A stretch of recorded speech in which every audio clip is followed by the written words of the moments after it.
Let's talk about quieting our mind and calming down those intrusive thoughts. These techniques work really well for overthinkers and even for OCD.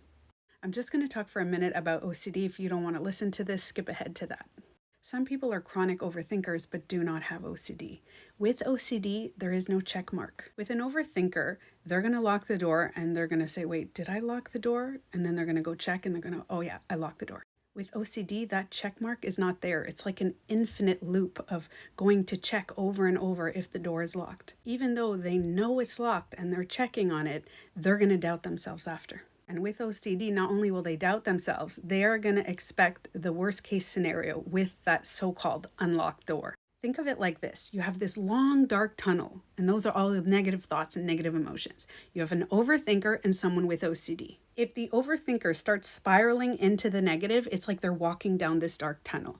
That overthinker may look back and see the light and be like, oh, I got to get out of this. Or they will have someone in their life that will bring the logic and it'll snap them out of it. Because a person with OCD has this infinite spiral, they won't hear that logic. They're going to ignore it. They will also not listen to people who try to reason with them. They are completely enwrapped in this dark tunnel. And unless they do certain things, perform certain rituals, they won't be able to get out of that tunnel. So the reason these techniques work with both people is because with the overthinkers, this will be the logical thing to do. And the more you practice something, the more it becomes a habit so you don't spiral down that dark tunnel. And with the OCD, you can make these healthy techniques become a ritual. And you could alter your mind when you're walking down the dark tunnel, basically bringing some sunlight into that tunnel. The first technique, which is a natural thing that we do, and it's the most basic one, you have to try to practice at least 3 times a day so it becomes a habit. And that is using all of your senses to their full potential. Just like a little child, when they hear a plane or a bird, they stop everything and just look at it. Let's try this together. Stop what you're doing and listen to a sound around you. It's easy to pinpoint an immediate sound. I want you to try to hyper-fixate on a sound that's even further. Now take a look at something. Don't just look at what you're looking at. I want you to name the colors, the shapes of what you're looking at. Really hyper-focus. Do this every day, at least 3 times a day with all of your senses. Feel the textures. When you're eating, taste every flavor. Name the flavor. When we spiral into all of these negative thoughts, we're going to start feeling all these emotions connected to those thoughts. So when we use our senses, we're not thinking about yesterday. We're not thinking about tomorrow. We're redirecting back to the present moment. And the present moment right now is what's real. Now, the second technique is talking to yourself. Try this now. With your mouth closed, not using your voice, say in your mind, I am here with you. You didn't hear what you just said, but you are aware that something was said. You became the observer of what you were saying in your mind. So you didn't hear it, but you heard it. You were aware of it, right?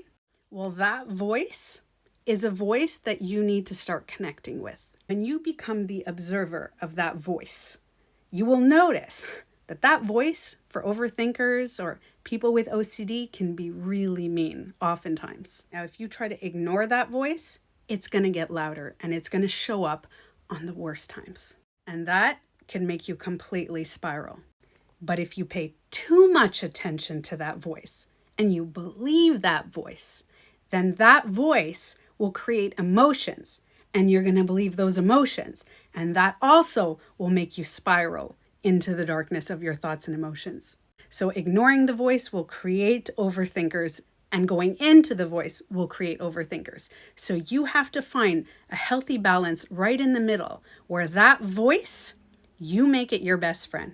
Listen to the voice because it's trying to tell you something and validate it. Immediately tell that voice, it's okay to be angry. It's okay to feel sad. It's okay to feel not enough. It's okay to feel like nobody cares. Whatever that voice is telling you over and over and spiraling over, validate it. It's okay to feel. It's okay to think. Now that intrusive thought is floating around and it's bringing out the intrusive emotions. You start to validate it and now you're paying attention to it. So you are going to feel whatever you are feeling in your body. So you say it to your body. It's okay to be in pain. It's okay to feel tired. It's okay to feel weak. It's okay to not have energy. Validate the crap out of your thoughts and your emotions. And for some, that's going to be enough and you're going to notice this pressure release off of you. But for others, you may spiral too much because sometimes validation could borderline into pitying yourself, into feeling completely hopeless. And that's when you use the third technique, and it's reprogramming your mind. What are new thoughts that you would like to create? So on a good day, write down a list of all the thoughts that you would like to have. You can write it on a paper, write it in your phone so you could immediately have access to it when you notice yourself spiraling. After you've fully validated and told yourself that it's okay to have these thoughts and feelings, you're going to say, what are new thoughts that I would like to have right now? What are new feelings that I would like to feel right now? And you go on your list, because you need to have that list already. You cannot start thinking about happy thoughts when you're spiraling. That's why that list is really important. So you validate, so you're giving yourself that love, care, and compassion. You're not dismissing. And then you reprogram your mind and create a new connection, new thoughts, new emotions that will flow through your body. And the more you practice this, the more it becomes a natural habit.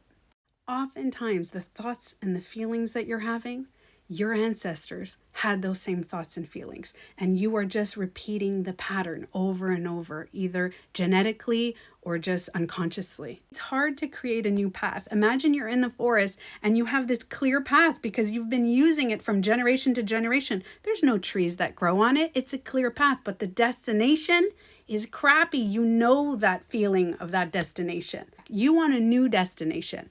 So you have to create a new path in that forest. And we all know that creating a new path is very hard. You see those DIYs? They got to work on that path every single day. And sometimes it rains and sometimes it snows. But there is a possibility of creating a new path in your mind. You can create new synaptic connections. Now, some people believe that changing the path means you're going to stop overthinking. You're going to stop having OCD. You won't. You're always going to be an overthinker. It's just part of who you are. And if you don't accept that, I would suggest shadow work. But you know what you can end up doing? Overthinking really great things. I am a recovered overthinking negative things. And I have changed my whole reality to overthinking all the gratitude. I wake up every day and I don't even realize I'm doing it. And I'm thinking about all the stuff, the good stuff that is happening in my life. And when I do sometimes spiral, my brain knows, switch back to this new path. I don't have to try anymore. It comes naturally. It is very possible to reprogram our mind and change our whole perspective on ourselves and the world around us, where we create a lot more inner peace on a daily basis.